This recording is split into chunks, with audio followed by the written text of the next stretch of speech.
Bim les ninjas! Aujourd'hui, on va parler en fait de tout l'ensemble du ninjutsu, de comment est-ce qu'on voit en fait la self-défense, les arts martiaux, le hot d'or, comment est-ce que en fait toute la philosophie est là en fait à travers ces symboles qu'on va regarder petit à petit pour vraiment comprendre en fait qu'est-ce qu'il faut découvrir à travers ce site internet et à travers tous les modules qu'on va entreprendre.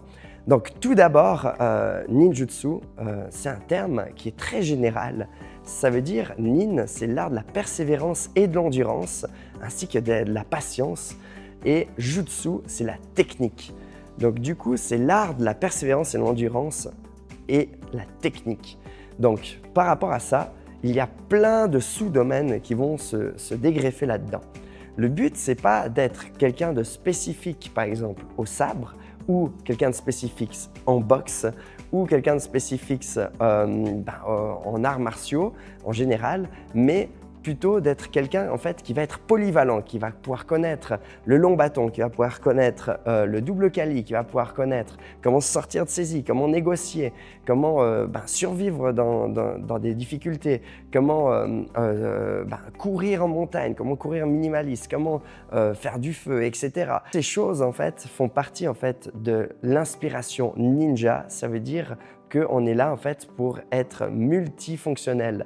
Donc l'aventure va démarrer vraiment avec ça. Ça veut dire qu'on va être multifonctionnel et on va devoir pouvoir s'adapter à n'importe quelle situation. Ça veut dire que si tu dois grimper, tu pourras grimper. Si d'un coup, tu dois tenir musculairement une course, tu vas tenir musculairement une course. Si d'un coup, tu dois pouvoir te défendre, tu vas utiliser tout ton bagage de défense que tu vas acquérir.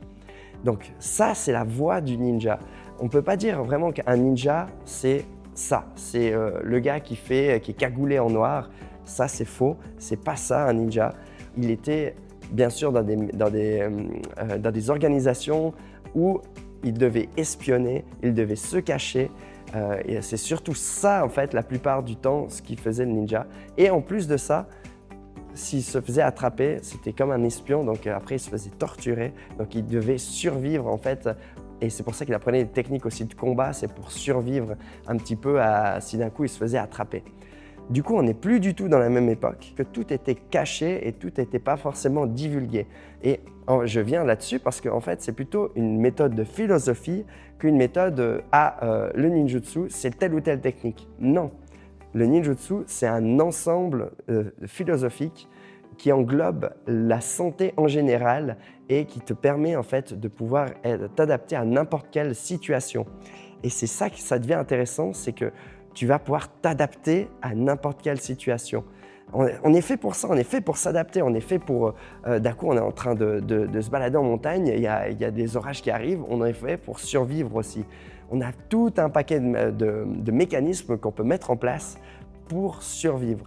Et c'est surtout ça maintenant à notre époque, c'est comment survivre aussi, par exemple en montagne, comment en fait on survit en ville si on se fait attaquer, comment on se déplace, comment est-ce qu'on se défend, comment est-ce qu'on se renforce musculairement et comment est-ce qu'on se renforce aussi son mental, parce que le mental, ça fait bien sûr partie intégrante en fait du global du ninjutsu.